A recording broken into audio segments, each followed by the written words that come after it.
Mama, hebu tuongee kitu. Nimepata mchumba na nataka nioe. Je, ni ng'ombe ngapi utadai? Mwambie mjomba ajiandae. Tena baba mkwe amekaza, tutoe za kutosha, iwe fedha au mali, mambo yae. Na mkoti wa mjomba tutanunua, kanga ya shangazi nayo iwepo. Kwenye ndoa babu na bibi kabisa wasikose uhondo, nataka watu wote wawepo. Baada ya ndoa,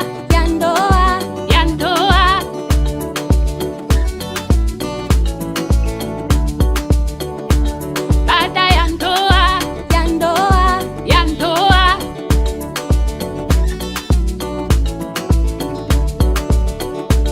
tushaongea tutajikabidhi kwa Mungu hata baada ya ndoa baby. Tushaongea mpaka kifo kije kitutenge, hii baada ya ndoa baby. Baada ya ndoa tukawasalimu na ndugu zetu, tena baada ya ndoa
Jinazo jaga dia kwa gaya mawa,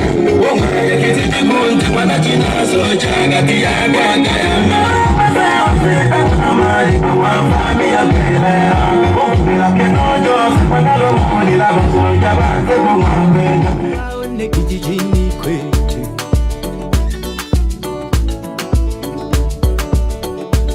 baada ya ndoa twende tumuone na baba mkwe.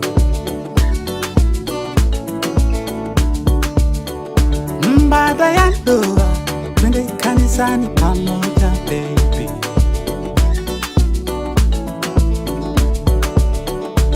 Baada ya ndoa, ya ndoa, ya ndoa.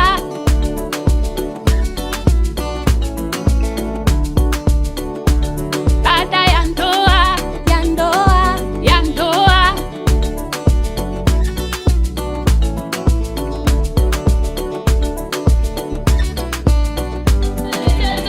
Alifanya moyo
Watu wanaomba kumbengeleza mtoko. Bibi Aisha ingie. Na bwana harusi msimame hapo. Ndio jamani tusichoke. Yaani hawa ndio watachoka zaidi. Sisi tusichoke.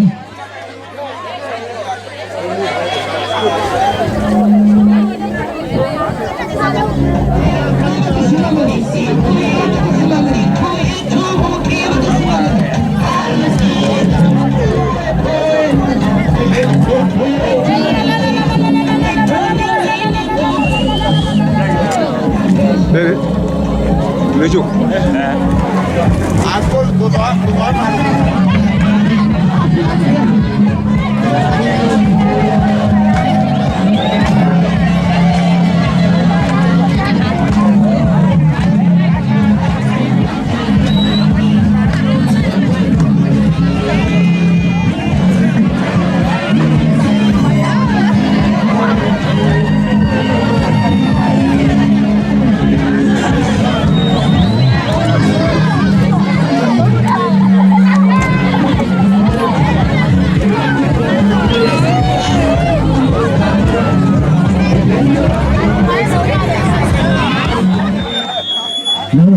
Katika jina la Yesu.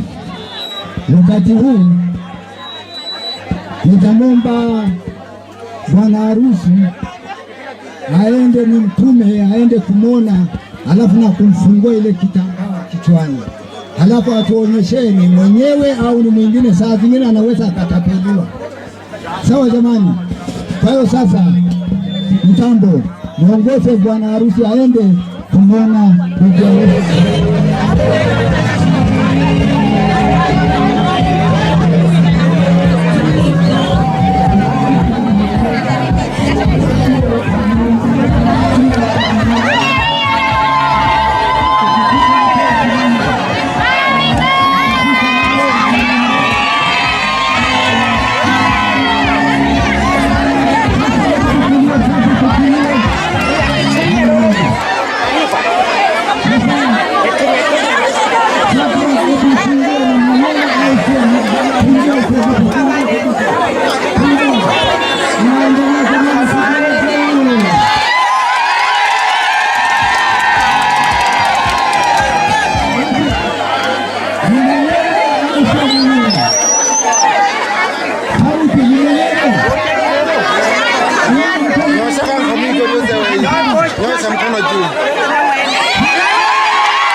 Jamani, Bwana Yesu asifiwe.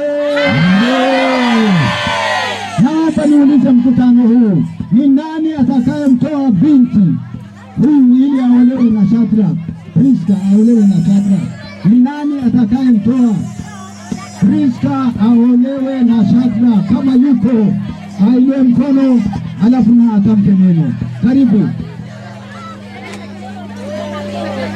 Alafu aseme na majina yake, yeye ni nani? Mimi nimesimama hapa kwa mnaba ya binti yangu Priska Kube. Nitasimama kumtoa. Mimi ni shangazi yake, ataolewa kwa mamlaka ya Bwana Yesu asifiwe. Priska ataolewa na Shadraka.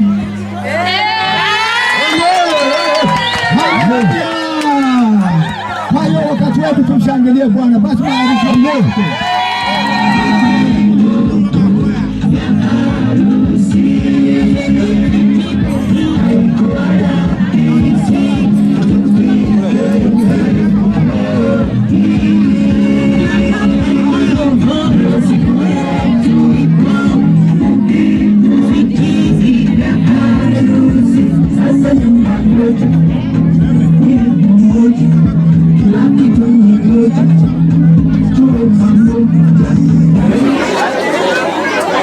naitwa Mchungaji Gabriel Gabriel Gidimayo. Mimi nimesimama mahali hapa kwa ajili ya huduma hii ya kufungisha ndoa. Jamani, Bwana Yesu asifiwe sana.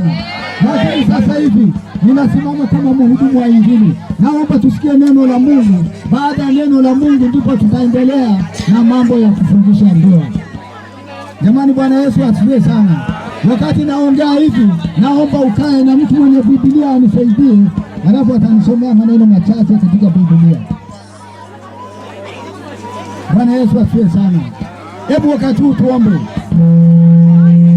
Baba yetu na Mungu wetu uliye mwema tena mwaminifu, mkutano huu Baba uko mbele zako, wamekaa mahali hapa kwa kusudi njema Baba, katika jina la Yesu. Jambo hili ni lile lililotendeka katika bustani ya Edeni.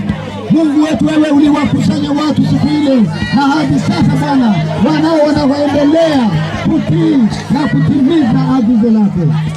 Baba Mungu wa pekee na mwaminifu, tunasema asante.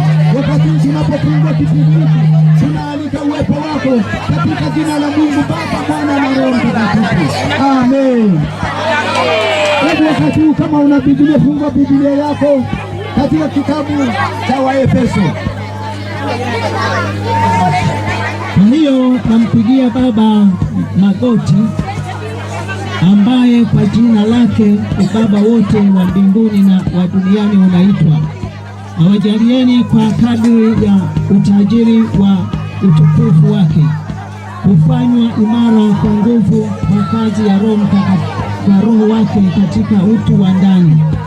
Kristo akae mioyoni mwenu kwa imani, mkiwa na shina na msingi katika upendo. Mkutano, tutulie. Naomba tutulie wakati wa neno la Mungu, ili mpate kufahamu pamoja na watakatifu wote jinsi ilivyo upana na urefu na kimo na kina, na kujua upendo wake Kristo upitao ufahamu, kwa jinsi ilivyo mwingi, mpate kutimilika kwa utimilifu wote wa Mungu. Basi atukuzwe yeye awezaye kufanya mambo ya ajabu mno kuliko yote tuyaombayo au tuyawazayo, kwa kadri ya nguvu itendayo kazi ndani yetu. Naam, atukuzwe katika kanisa na katika Kristo Yesu hata vizazi vyote vya milele na milele. Amina. Amen. Bwana Yesu asifiwe. Tumelisikia neno la Mungu katika kitabu cha Waefeso mlango wa 3 mstari wa 14. Mwandishi wa kitabu hiki ni Paulo. Paulo anawaandikia Waefeso. Anapowaandikia Waefeso, anaeleza mambo ambayo sasa tumependa kuyasikia. Yeye Paulo ni mtume wa Bwana Yesu. Paulo anapoongea, anaongea mambo ambayo yeye mwenyewe ni shahidi, ameyaona na ameyatenda. Na neno hili tuliposikia hapa, anaeleza watu kwamba kwa hiyo nampigia Baba magoti. Hili neno ni neno pana sana, ni neno la heshima na la utii. Anatuambia kwamba anampigia Baba magoti. Baba anayeongelea ni Mungu Baba, anampigia magoti. Kwa nini ampigie magoti? Anasema hii kwamba ambaye kwa jina lake ubaba wote wa mbinguni na wa duniani unaitwa, wamjue, wajalie kwa kadiri ya utajiri wake. Yaani watu wote wa dunia wamjue ubaba huo. Yaani kwa haraka ni kwamba mimi hapa niliyesimama sio Msukuma, ni Mtanzania, lakini sio Msukuma. lakini hata na kule kwetu wanamfahamu Mungu kwa jina lake, na kila mmoja anamheshimu Mungu kwa jina lake. Nimefika kwa Wasukuma, nao wanamfahamu Mungu kwa jina lao kwa Kisukuma. Hawahitaji kusaidiwa na kabila lolote lingine, kwa sababu wao wametimilika. Jamani, Bwana asifiwe. Kwa hiyo sasa, mimi na wewe mchana huu wa leo tuko mahali hapa kwa ajili ya kusudi la Mungu, Mungu ambaye anapendezwa na kusudi kama hili. Mchana wa leo tuko mahali hapa kwa ajili ya watu wawili waliokubaliana. Haleluya! Hawa watu wamekaa sasa. Wakati huu kama sijaenda kwao, ninataka turudi kwenye sisi wenyewe. Wewe baba, wewe mama, kila mmoja tunaishi katika familia, na siku moja tulipitia hatua hii, lakini haleluya, haleluya, haleluya. Kwa hiyo sasa nataka nikuambie kitu kimoja, ya kwamba sisi au mimi na wewe, sisi tunayo kazi moja. Kazi yetu ni kulea vizazi vyetu. Kazi yetu ni kukaa ndani ya Mungu, yaani kusimama katika Mungu, ili tumuonyeshe huyu Mungu Baba, upapa wake uwe na heshima kwa watu wote. Jamani, Bwana Yesu asifiwe sana. Hebu kama mtu mmoja ananielewa, ampigie Mungu makofi. Kidogo, sitachukua muda mwingi. Nataka nikwambie, hebu tusome tena Efeso hiyo mlango wa 5 mstari wa 1 na wa 2. Mungu linasema hivyo mfuateni Mungu kama watoto wanaopendwa. Hivyo mfuateni Mungu kama watoto wanaopendwa. Mkaenende katika upendo, yaani muendelee kuishi katika upendo, kama Kristo naye alivyowapenda ninyi, kama vile Yesu Kristo alivyotupenda sisi, tena akajitoa kwa ajili yetu. Baadaye akajitoa kwa ajili yetu, sadaka na dhabihu kwa Mungu wetu. Haleluya! Sasa sisi kitu kimoja kinachohitajika, hebu turudi kwenye upendo. Jamani, Bwana asifiwe. Naomba niwaambie kitu kimoja nyumbani. Ni aibu wakati hapa tunasema kwamba tupendane kama watoto wa Mungu, kwa sababu hawa watoto wa Mungu hapa tunapoongea, Yesu Kristo alitoa gharama, akafa msalabani ili huu upendo udumu.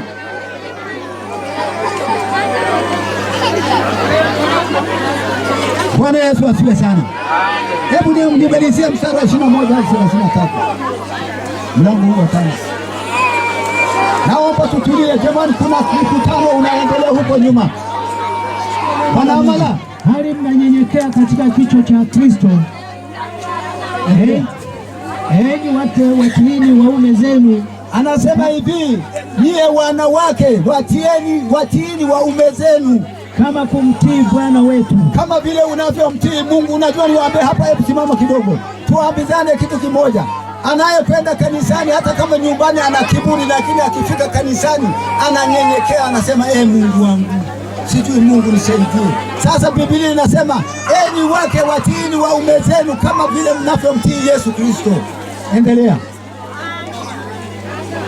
Hapa tunakarabati ndoa zetu sisi tuliokwisha kuoa, alafu hawa waingie huku tumekarabati yote. Karibu. Kwa maana mume ni kichwa cha mkewe. Kwa nini unamnyenyekea au unamtii? Kwa sababu mume huyo ni kichwa chako, kama Kristo naye ni kichwa kwa kanisa. Na Yesu Kristo ni kichwa cha kanisa, yaani sisi wote kichwa chetu ni Yesu. Haleluya! Naye ni mwokozi wa mwili. Halafu Yesu ndiye anaokoa miili yetu.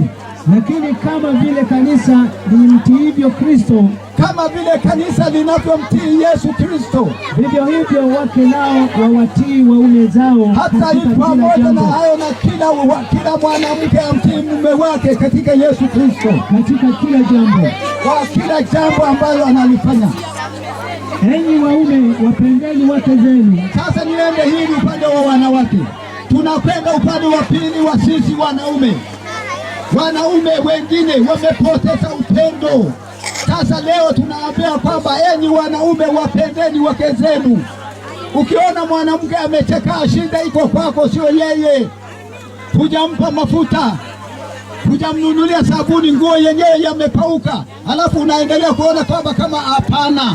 Hebu kaa chini kwanza, kama yeye anakutii halafu na wewe unampenda, familia hiyo kila siku inakuwa nzuri. Lakini wanaume wengine,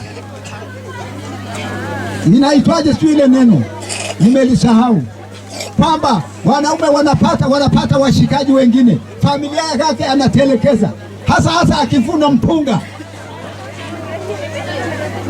upendo unasahaulika.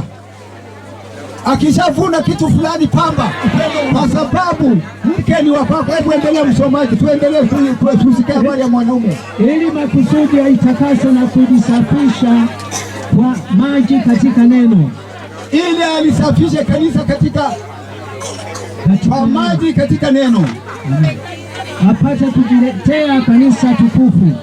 Yesu Kristo kazi anayofanya ni kwamba alete kanisa tukufu lisilo na ila, kanisa ambalo halitakuwa na uchafu wa aina zozote, wala kunyanzi wala lolote kama hayo.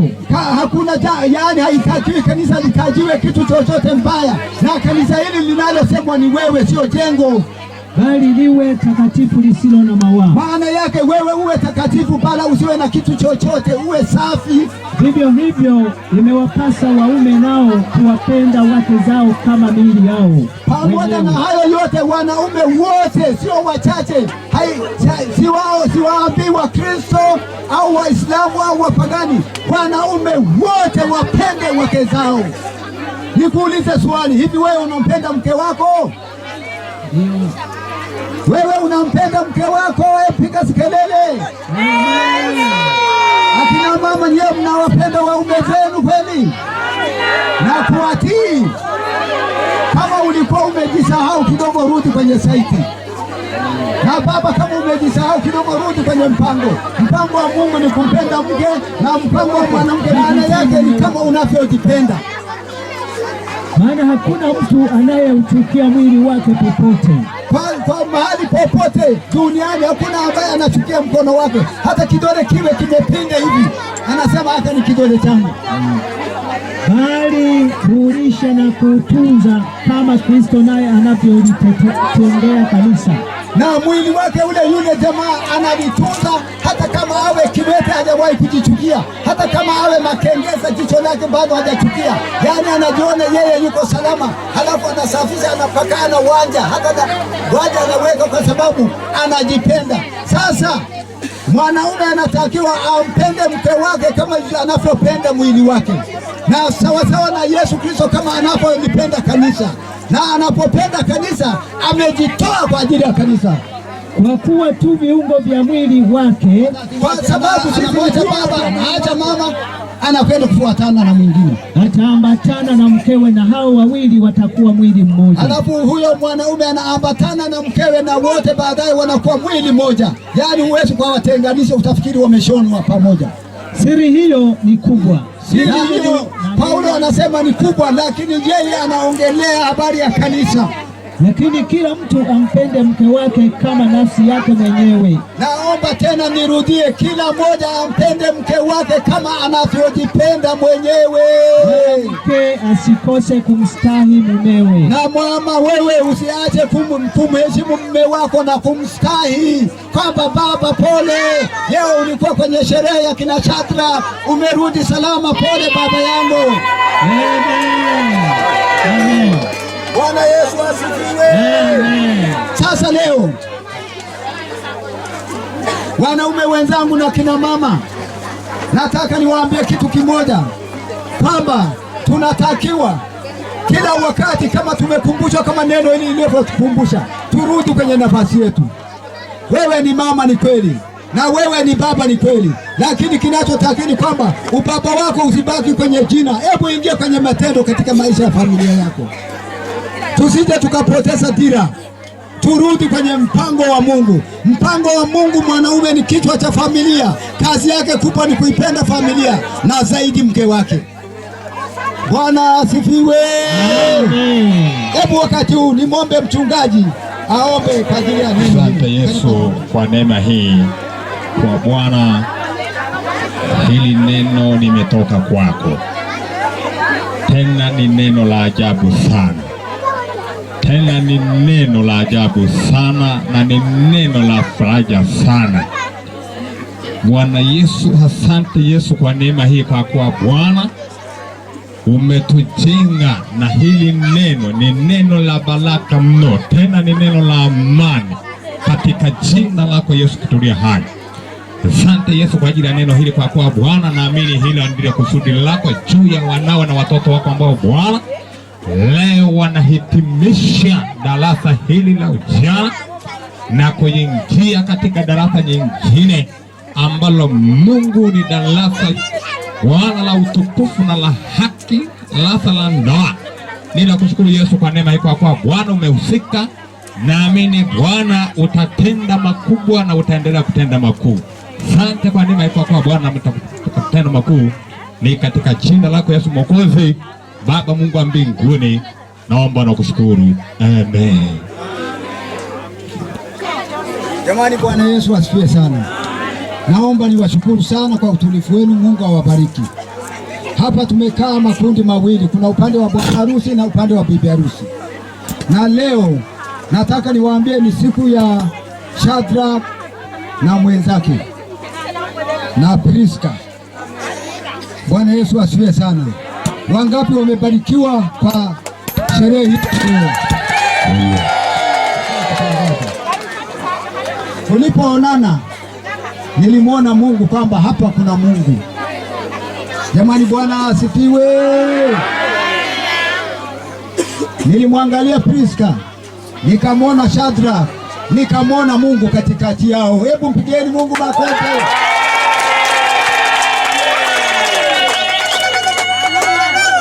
Unajua mahali ambapo kuna Mungu, yaani mambo yanaonekana hadharani. Leo Shadrach na Priska wameleta mambo yao hadharani. Watu wote walioko hapa, wanaume kwa wanawake,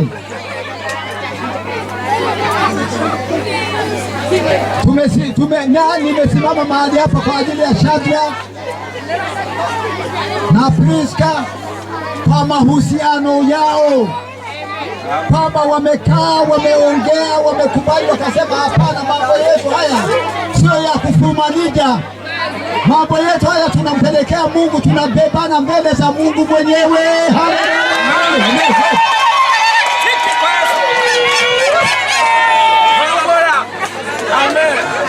Walikaa kikao, wakaulizana hapa.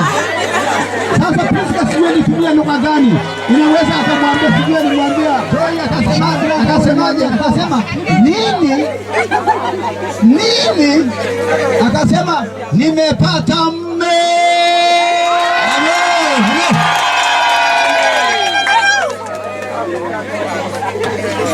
Alishangaa, alifurahi, sijui, ila kitu nachojua akasema, mwanangu hongera. Naye jamaa akaenda akatembea, akafika kwa mchungaji wake. Hivi yuko hapa. Alipofika kwa mchungaji akasema, baba mchungaji, nimepata mke. Nini? Nimepata mke. Wapi? Nimetembea, kuna kamzizi ukatembea kutoka huku chini kwa chini mpaka Masengwa. Akasema nikakuta mzizi ukaingia nyumbani kwa fulani, kwa Masengwa kule. Kwa kumbe yupi? Priska.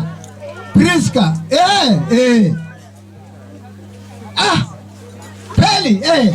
Nafikiri, sijui alirukaruka, mbona anacheka, nafikiri alirukaruka kidogo. Haleluya.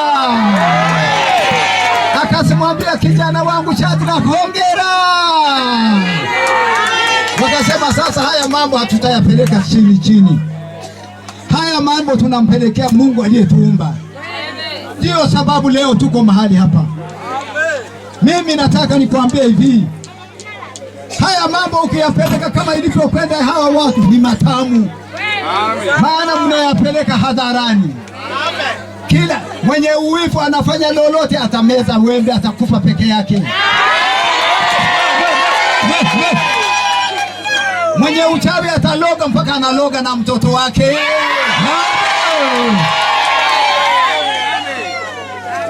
Lakini Shadrach na Priska ikawatenganisha kweli, muangalie hawa watu. Baada ya muda sio mrefu wanakwenda kula viapo. Nataka nikwambie hivi, vijana wenye uwifu nimeshaona wako mkono wangu wa kulia wanaongea kwa sababu ya uwifu. Shauri yako.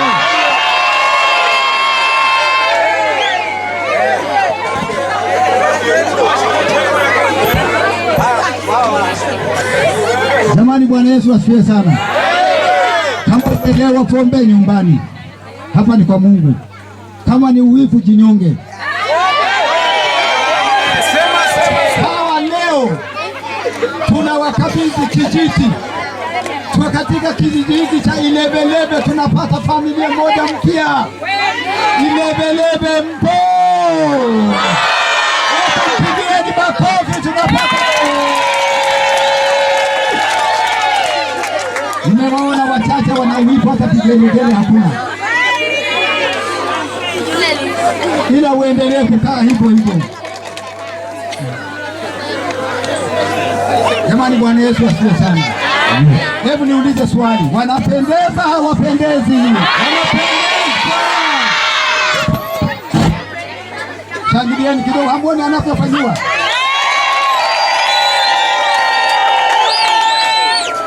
Wale wanaotaka kupura airisha, angalia atakapofanya. Hebu mrudie bana waone.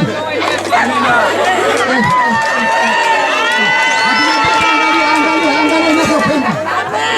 Mwana uwivu atapiga vigelegele sana. Jamani, Bwana Yesu asifiwe.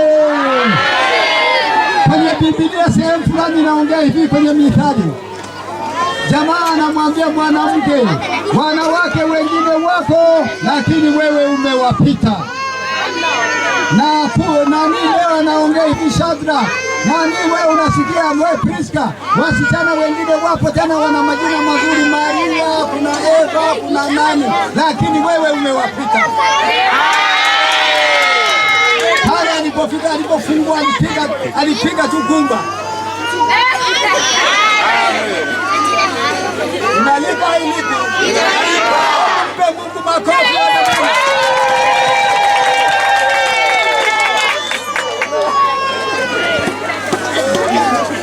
Naomba sasa maarusi wangu maarusi.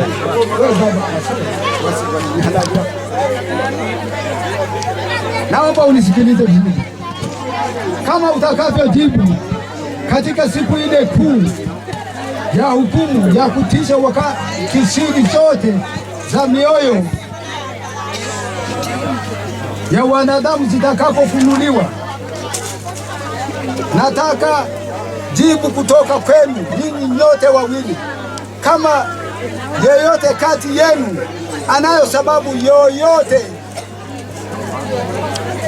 ya kuwazuia, yaani hawa watu wote, kama kuna sababu yoyote ya kuwazuia msiunganishwe pamoja kihalali katika hali takatifu ya ndoa, na aseme sasa, kwa maana mnafahamu wazi kuwa wote watakaounganishwa pamoja kwa njia nyingine yeyote iliyo kinyume na neno la Mungu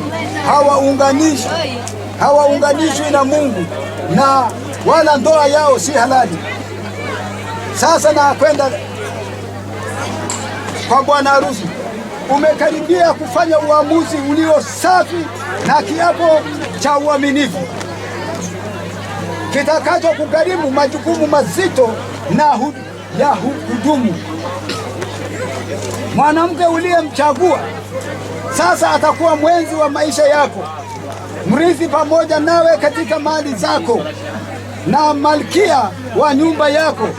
Hakuna njia nyingine ambazo angeweza kuweka upendo wake kwako. Anaachana na kuungana na kufungamana na nyumbani kwao, pamoja na uhusiano wa marafiki yote haya, ili kushiriki pamoja nawe furaha na huzuni za maisha. Pamoja nawe atakaa na kwa ajili yako ataishi.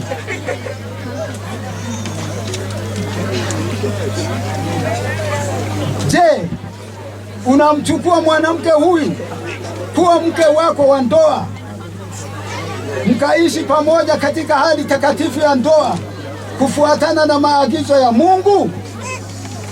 Utampenda, utamheshimu na kumtunza katika hali zote za maisha, na kuachana na wengine wote na kushikamana naye peke yake mpaka kifo kitakapowatenganisha.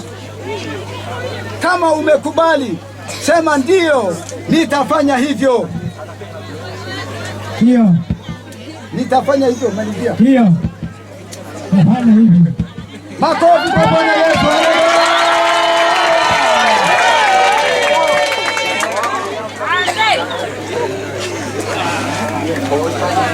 Priska,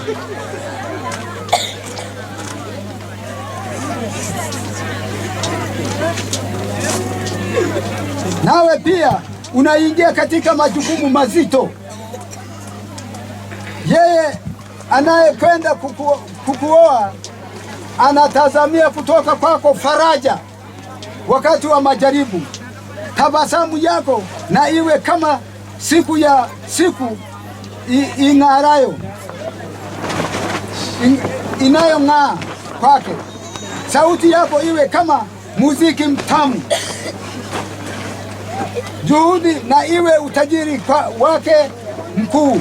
Midomo yako iwe mshauri wake mwaminifu, na maombi yako yawe wakili asiyeshindwa katika mahakama ya mbinguni. Je, unampokea mwanaume huyu kuwa mume wako wa ndoa, mkaishi pamoja katika hali takatifu ya ndoa kufuatana na maagizo ya Mungu? Utampenda, utamheshimu na kumtii katika hali zote za maisha, na kuachana na wengine wote na kushikamana naye peke yake mpaka kifo kitakapowatenganisha.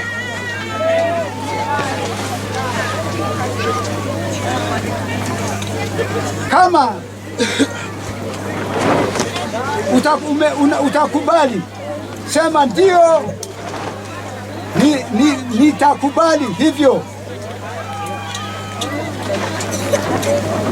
Ndio, nitakubali. Sauti haijatoka.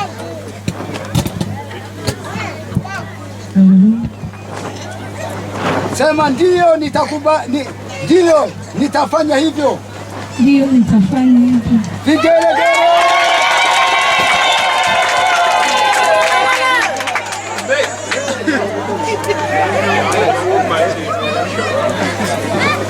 Sasa wakati huu wahudumu wangu, labda matron, hebu washikamanishe mikono yao ya kuume, washikane kwa mkono. Mimi Shadrack ninakuchukua wewe Priska kuwa mke wangu halali wa ndoa. Sema wewe mzee bibi. Aongee. Ndio. Mimi Shadrack. Ongea. Mimi Shadrack. Nitakuchukua wewe Priska. Nitakuchukua wewe Priska kuwa mke wangu halali wa ndoa. Na kuishi nawe tangu sasa. Na kuendelea. Katika hali zote za maisha. Hali zote za maisha. Katika mema. Na katika mabaya. Katika utajiri ama umaskini. Katika ugonjwa na katika afya. Nitakupenda, nitakutunza muda wote tutakapokuwa hai.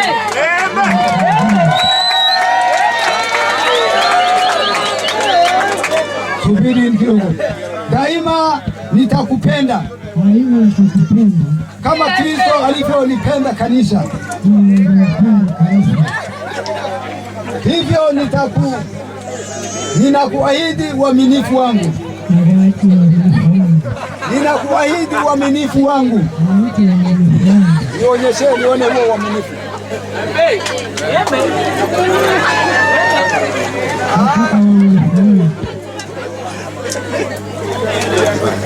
Pete ya mwanaume kwa ya mwanamke ndio hiyo.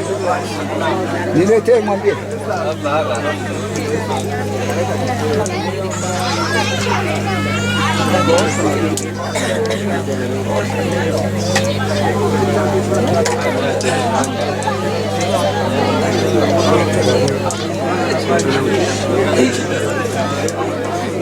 Wewe lete mama.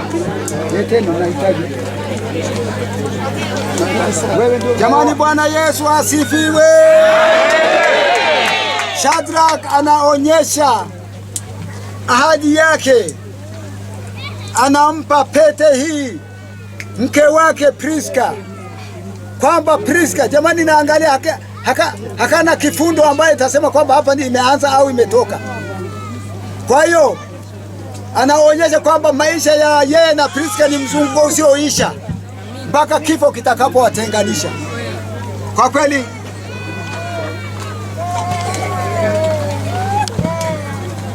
endelea kumshika mkono, bado sijamaliza kazi.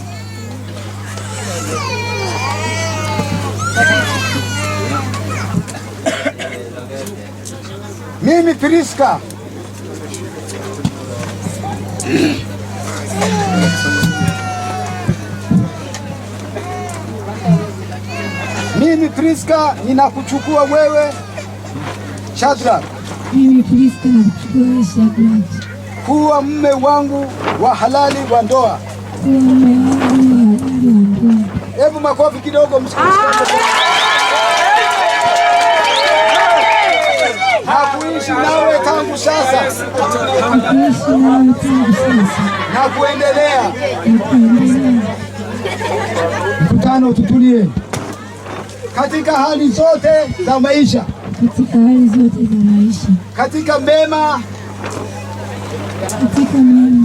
na katika mabaya, katika utajiri na umaskini, katika ugonjwa na katika afya, nitakuheshimu Shadrach na kukutii Baba muda wote tutakapokuwa hai. Daima nitakutii kama kanisa linavyomtii Kristo. Hivyo ninaahidi, hivyo ninakuahidi uaminifu wangu. Naomba uaminifu wako.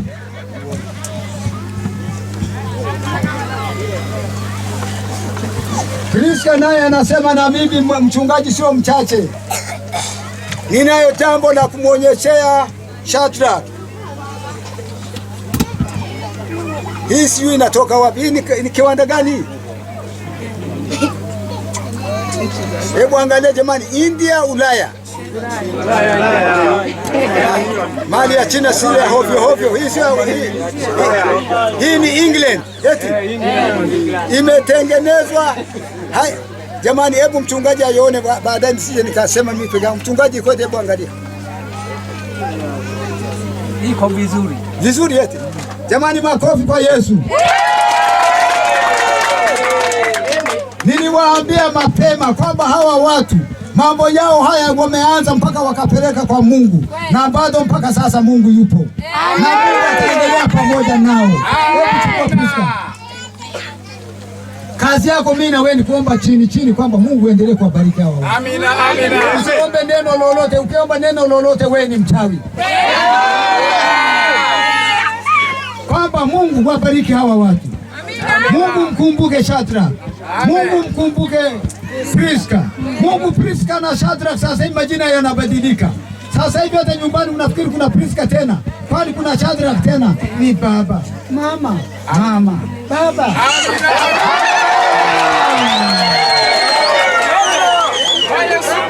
Yaani mtasikia tu. Siku moja mtanipigia simu, mtatafuta simu yangu, baba tumeyakuta yale yamo. Hebu angalia napo, mwangalia, tunamchelewesha. Shadrack ananiangalia kwa namna fulani, mchungaji unanichelewesha.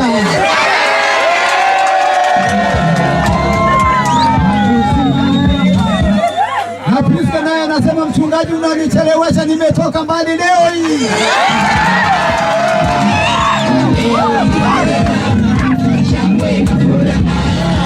Ongeza makofi kwa Bwana.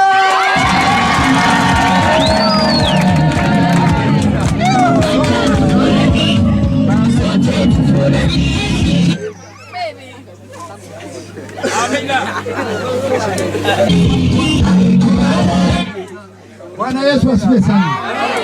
Sasa wakati huu nimruhusu Shadrack kwa mamlaka niliyopewa ampe nani, amvalishie pete Priska. Hebu tuone sasa ule upendo wake autimilize kabisa. Hebu mshike mkono wake wa kushoto, halafu weka kidole chake ile cha pete kama ya kwangu, na mimi niliwaahidi kufanyiwa hivyo. Unaona, bahati mbaya leo sikuleta pete ile. Iko hapo, weke pete ya kwako ile. Sasa mfanyishe kidole cha pete. Mzee, onyesha kazi yako ndio uonyesha sasa. Mkono huo uinuliwe juu, watu waone kwanza, uinuke juu kwanza, juu. Haleluya, haleluya, haleluya.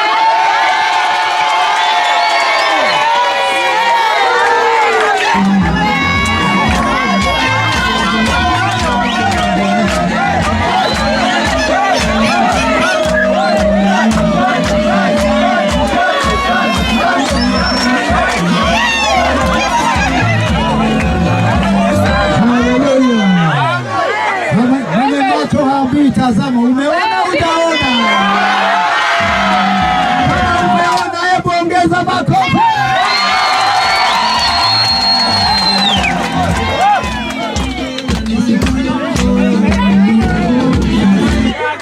Haleluya. Sasa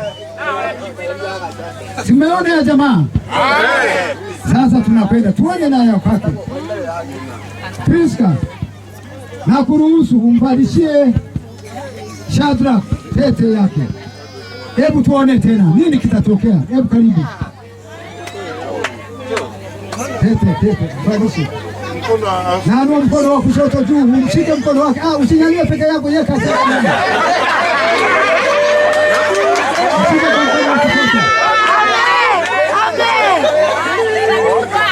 Haya. Nyanyua juu, nyanyua kabisa. Nyosha kidole juu maana utaingizaje. Unaona wanavyocheza. Haya basi, hebu mfundishie. Jamani, kumenoga au kunoga? Hebu fadisha. Cha.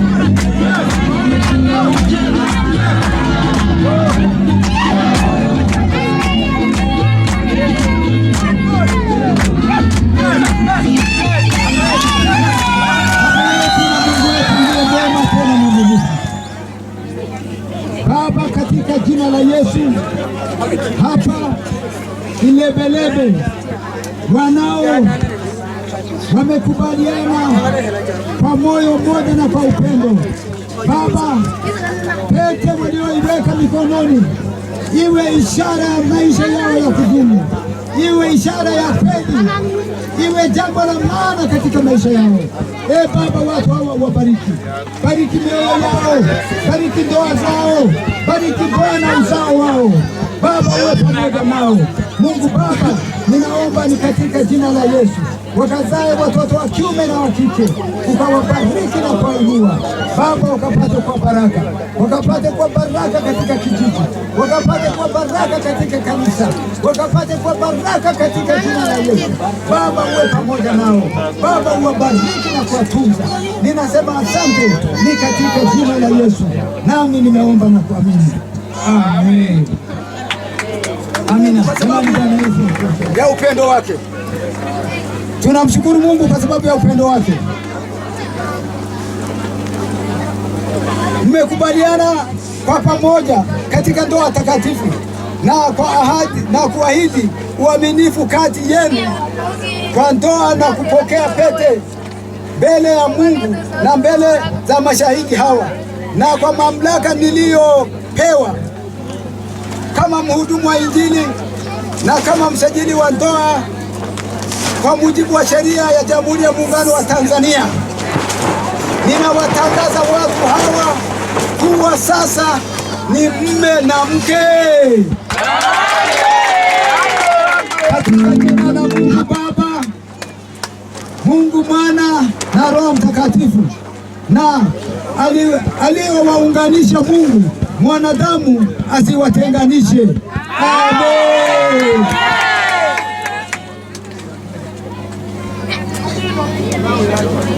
Baada ya hapa tutakwenda kuandika cheti chao na baadaye na wakabidhi vyeti vyao.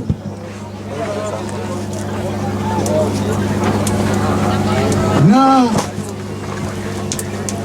baada ya vyeti tunakwenda kuomba kwa maombi ya mwisho. Kama muziki itaendelea, muimbe muziki sisi wakati tunaandikisha.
Jamani, wale wenye keki batoko bane toko biza koloke kimwa kele taka tochaka boko sosoba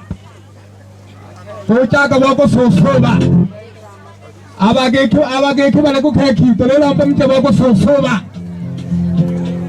na kale tochaka boko sosoba ulo kele tochaka boko sosoba. Jamani, twendeni haraka, wale wanaotuletea keki twendeni haraka, tochaka boko sosoba ulo kele to sosoba ka sema kujua sana Bwana sawa sana, sema kujua sana. Ebu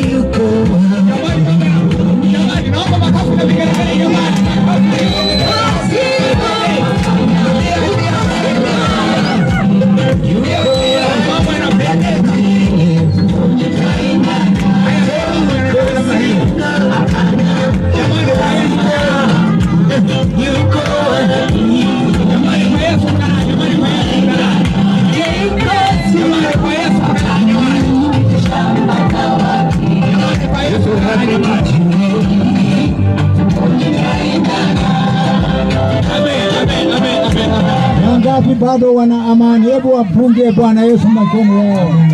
Hebu mshangilie Bwana.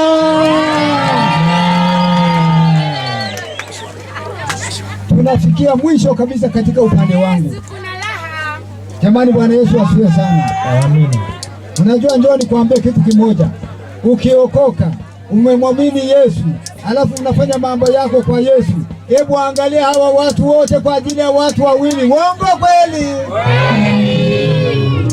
Sasa wewe, wengine wanataka kesho watoroshe, ahirisha. Wewe dada unayetoroshwa, ahirisha. Tunataka tukabidhi wapendwa hati maalum. Hebu sema hati maalum. Hati maalum. Sasa leo tunakwenda kuwakabidhi hati maalum ya Jamhuri ya Muungano wa Tanzania, kwamba leo ndio leo Priska anapata hati maalum, Shadrack anapata na ya kwake. Yaani maana yake wamekwisha kufaulu. Hebu mpigie Bwana makofi.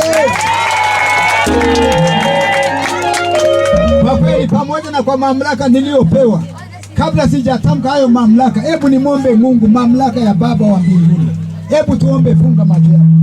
Baba yetu, Mungu mkuu na ule mwaminifu, Mungu Baba, ninakuinulia sifa na utukufu kwa ajili ya kipindi hiki kizuri. Baba, wanao sasa Bwana wanakwenda kuhitimisha kipindi chao hiki kizuri. Baba, wanapohitimisha wanao tunakwenda kuwakabidhi vyeti hivi. Baba, vyeti hivi vikapate kuwa vya rohoni, vya nje. Baba, wavitumie siku zote za maisha yao. Baba, cheti hiki isiwe kichomi, mbali iwe baraka. Baba, Shadrack pamoja na Priska sasa tunawatambua ni mtu na mke wake. Nami natamka tena, Shadrack na Priska ni mtu na mke wake, katika jina la Mungu Baba, Mwana na Roho Mtakatifu. Hebu na wote tuseme amen.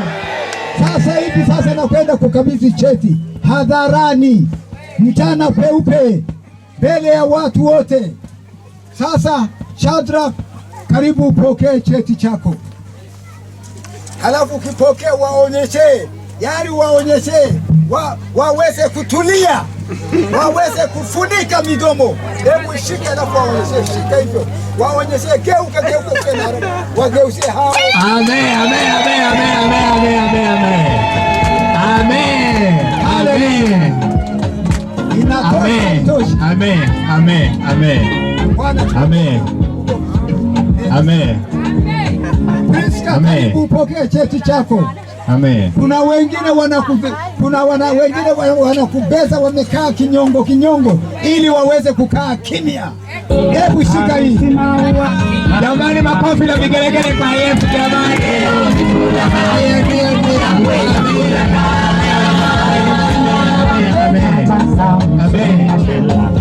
Wacha tufurahi, sote tufurahi.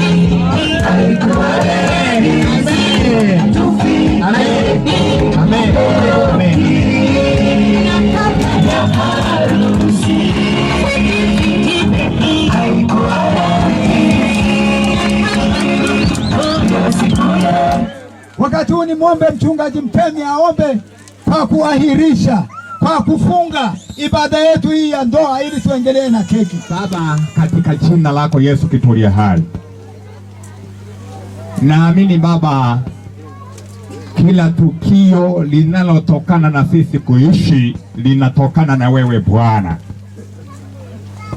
Majira sana, kila nyakati, haya yote Bwana yanatoka ndani ya uwezo wako. Hata katika hili neno Bwana limetoka kwako. Tunayo furaha mno Bwana kwa neema hii ya ajabu ambayo Mungu leo imetufunika mahala hapa. Neema yako Bwana imeonekana na imetufunika kwa namna ya kipekee kabisa. Katika jina lako Yesu Kristo hai. Tumeziona baraka zako Bwana juu ya tukio hili la ndoa. Tumeziona baraka zako Bwana hatua moja baada ya hatua nyingine, utukufu kwa utukufu, na nguvu ya ajabu ambayo Mungu imesimama na kujidhihirisha kwa namna ya kipekee kabisa katika jina lako Yesu Kristo hai. Asante Yesu kwa neema yako kwa Bwana. Naamini kusudi lako Bwana lipo juu ya kusanyiko hili, na haya ndiyo makusudi yako Bwana, kwa kuwa Mungu ni wewe uliyekusudia.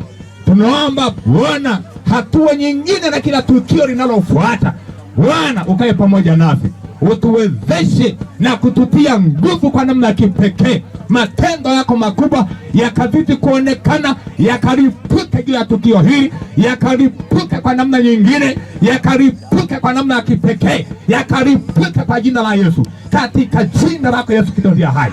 Unatuangalia sasa, tunaomba tupate majibu. Tunaomba majibu. Nani aliyetuletea hii keki? Hii keki imetoka wapi? Tanzania, China, Uganda au Marekani?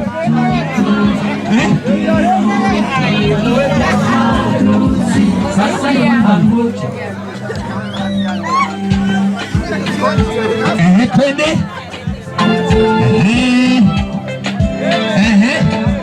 Matokolana lolo totakela kakilolo totakela kakilolo. Twendeni sasa. Twendeni sasa. Twendeni sasa Ndio twendeni.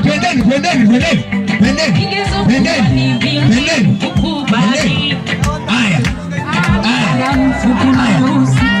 Amen. Haya na upande mwingine.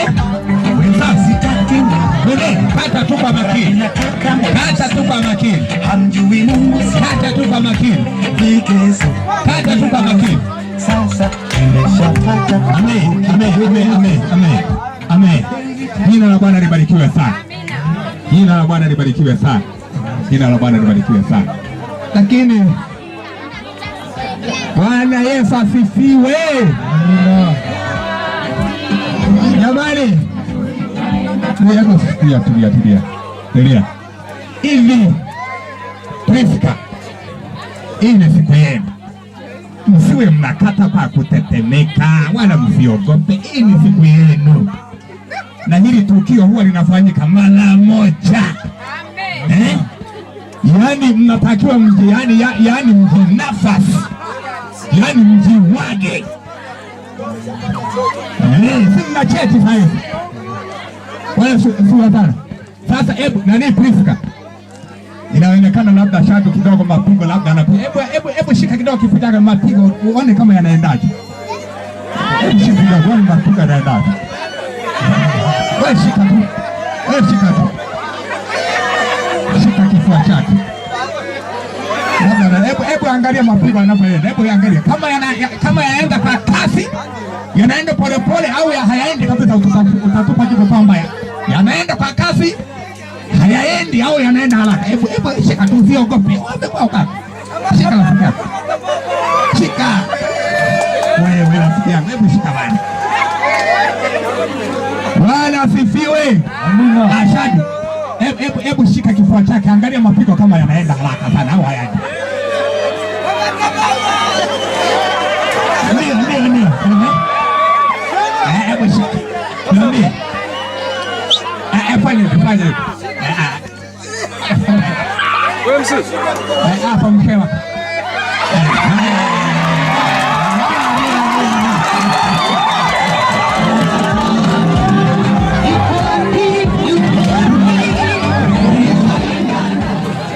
Au yako vizuri.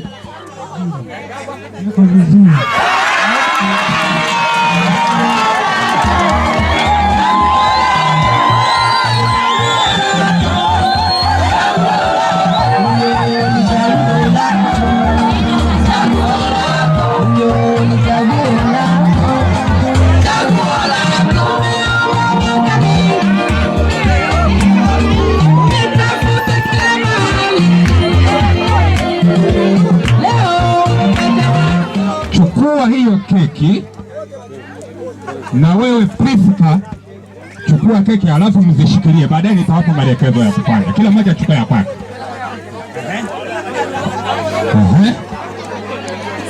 Kila mmoja chukua ya kwake, baadaye nitawapa maelekezo.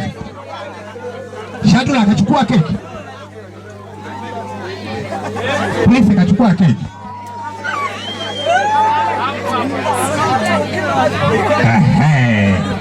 Hii ni siku yenu jamani, siku yenu. Alafu angalia nini jamani, hii meza sijui, angalia nini hivi. Please kama angalia meza, kuna wewe Shadow akaangalia hivi. Ilola gi.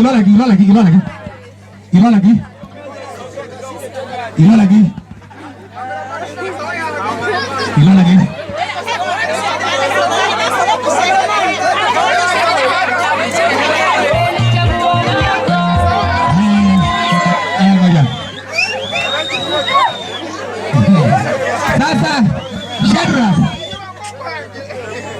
tunaomba sasa hiyo keki umulishe mke wako Priska, halafu nawe Priska umulishe mume wako Shadrack kwa pamoja. Anapomulisha mwingine na mwenzako unamulisha. Haya twende. Kila mmoja mshike twende. Mkono wako. Waelekezeni. Ninyi nani? Waelekezeni takufanya. Kila mmoja mshike mwenzako kwenye bega. Haya.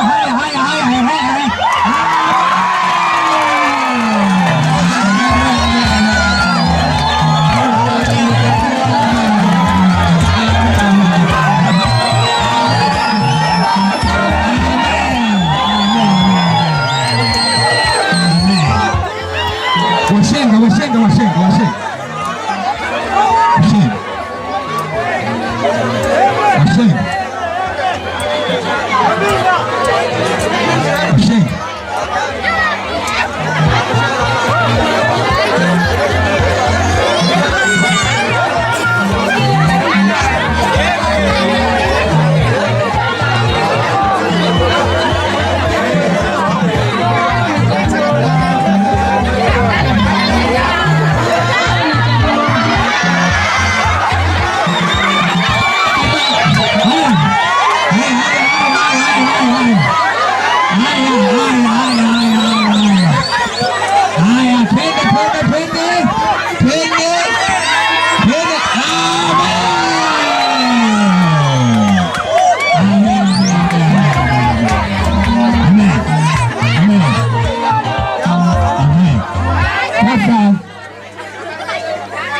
Tunaenda kwa wazazi.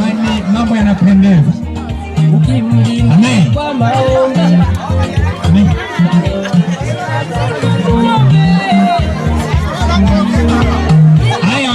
Haya, wazazi ndio. Haya, wazazi wanachukua. Kila mzazi achukue.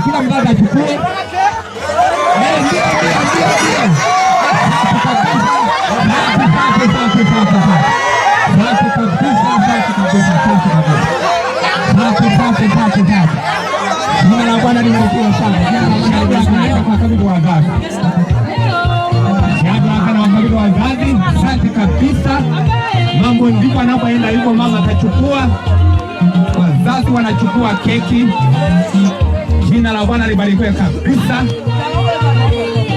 Jina la Bwana libarikiwe kabisa. Mambo ndivyo anapoenda vizuri kabisa. Mambo yanapoenda vizuri kwa kweli, ni neema ya Bwana na ni tukio zuri ambalo kwa kweli leo mambo yanapendeza na yanazidi kupendeza.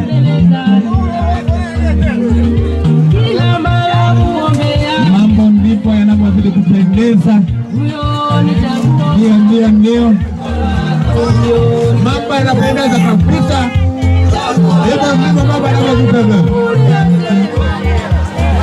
Yaani hata kama ni kwa Kisukuma. Yaani wewe unaliza maji Sukuma, jinafasi. Yaani jimwage. Amen. Washa. Bwana asifiwe. Amen. Nitambulishe wachungaji, wazazi wangu, kaka zangu, wadogo zangu na kaka zangu, marafiki zangu. Hatua kwamba naomba wazazi wangu mahala walipo wapunge mkono, wanapunga mkono. Kama ni kaka zako, dada zako, mke wako, wachungaji wakina nani wapo hapa. Yaani yule wa kwanza unayempenda kabisa wa kwanza ni nani? Ambia na huyo.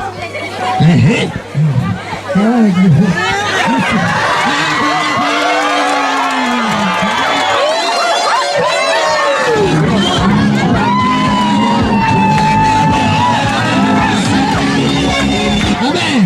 Ndio. Asante kabisa. Asante. Wachungaji. Ndio. Wachungaji. Ndio. Tupo hapa. Wazazi wangu. Ndio.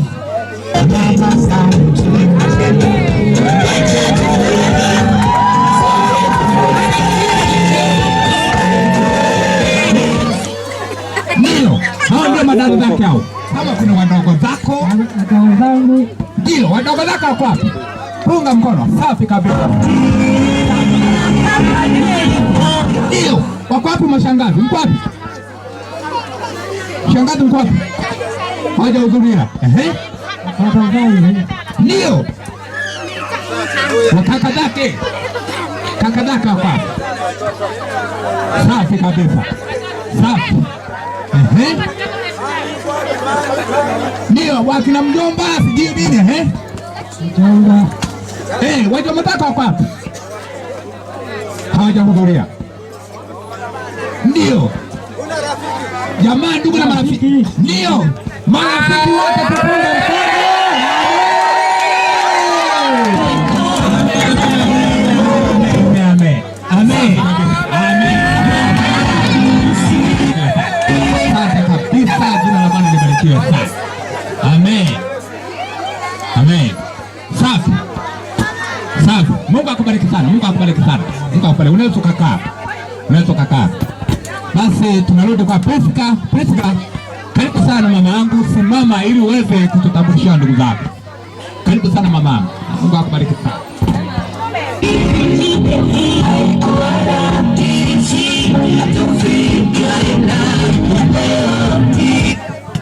Unaweza ukaanza na ile wa kwanza kabisa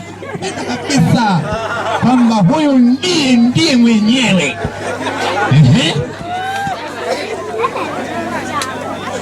Bwana Yesu asifiwe. Haleluya. Nitaenda kumtambulisha mume wangu, popote alipo apunge mkono.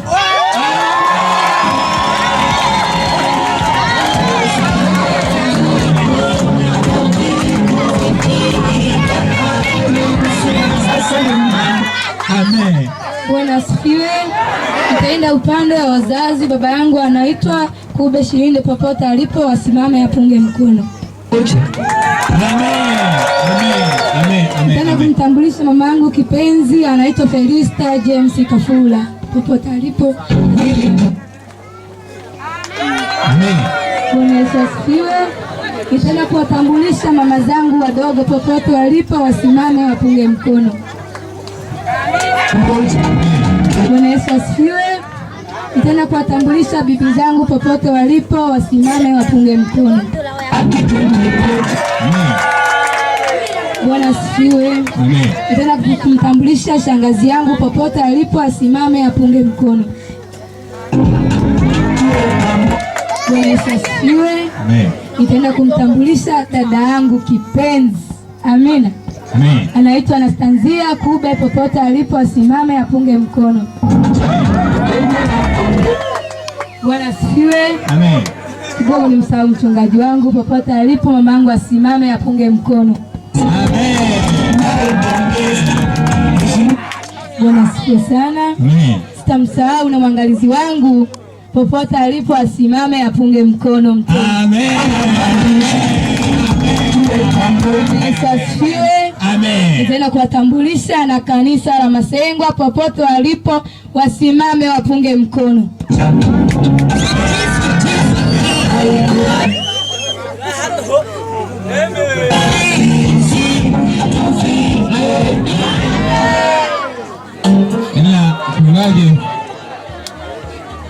Mchungaji nilikuwa na bana halo nalo mpaka no mungu nalo mpaka no obonaga kumbona kila tabulu yebebe shiriki amina na chokla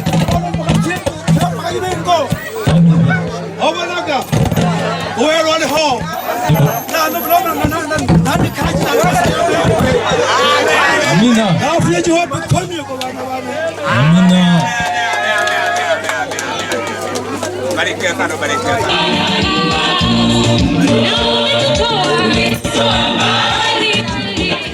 Sewa kujue etogo wana bane nalomba kasana nale na mwana ngosha ogoloshikolo mwale na isa na bana babere nkima na ngosha sewa kujue Amina. Wana bane nafunya 5,000.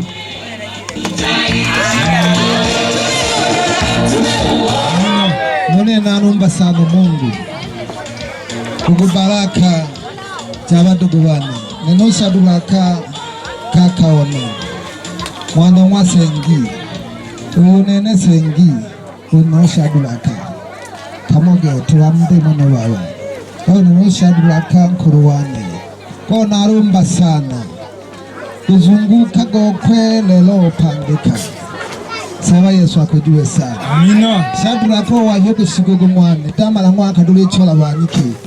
Obaona kaba bipya baniki. Amina. Halafu lelo Shadraka na shuhudia ndoa yako ina yamwe sabari kumerejiwe sana. Akujue sana. Bwana Yesu asifiwe.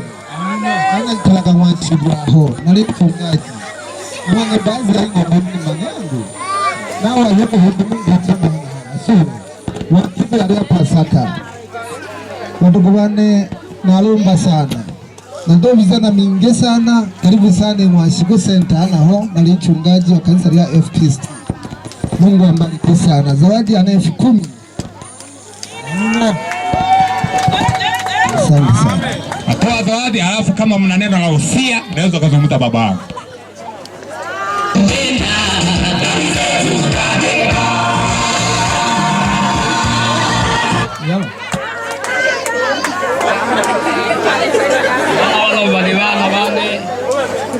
Naomba sana kutoka wale pamoja na zawadi ya shilingi 5,000.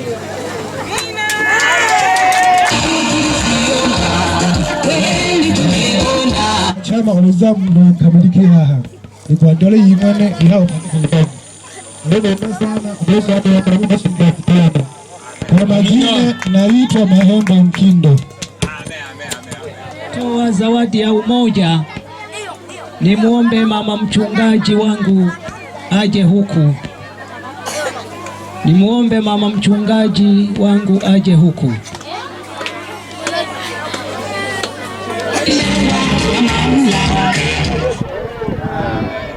Kwa hiyo jioni ya leo wakati huu tuko mahali hapa kwa ajili ya kusudi moja tu, ya kwamba tumemaliza kazi ya kanisani ya kufungisha ndoa. Sasa tunakwenda kufungua rasmi nyumba ya bwana harusi na bibi harusi watakapoingia, na tunapenda kuzungumza sasa.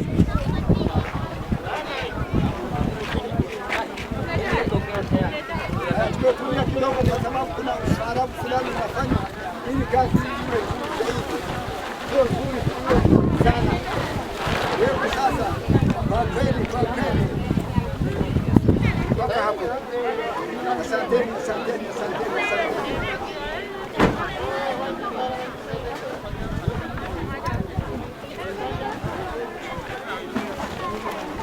Kwa mamlaka niliyopewa, jamani, kwa mamlaka niliyopewa ninakwenda kufungua nyumba hii katika jina la Mungu Baba, Mungu Mwana na Roho Mtakatifu, na wote tuseme amen.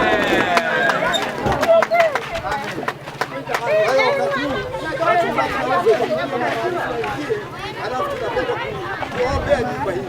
Karibuni watumishi wa Mungu. Bebe kiti kizongo sana na ngozi zaka la mtakatifu. Bila nako. Kama mambo haya na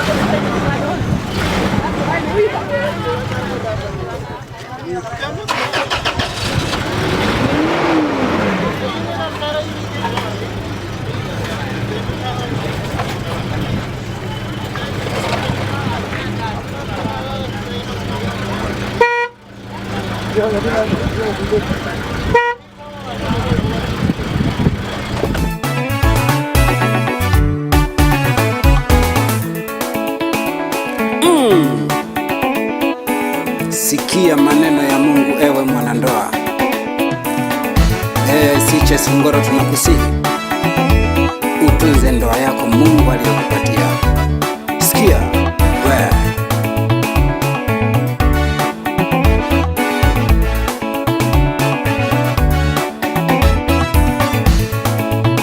Sikieni baba na mama, ndoa ni kitu muhimu. Sikieni baba na mama, ndoa ni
Haya bwana, asante DJ,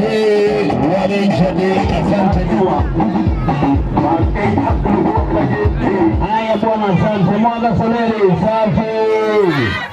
Haya hapa nisangalia msaada na ambalo kikundi cha furaha. Haya kushirikiana na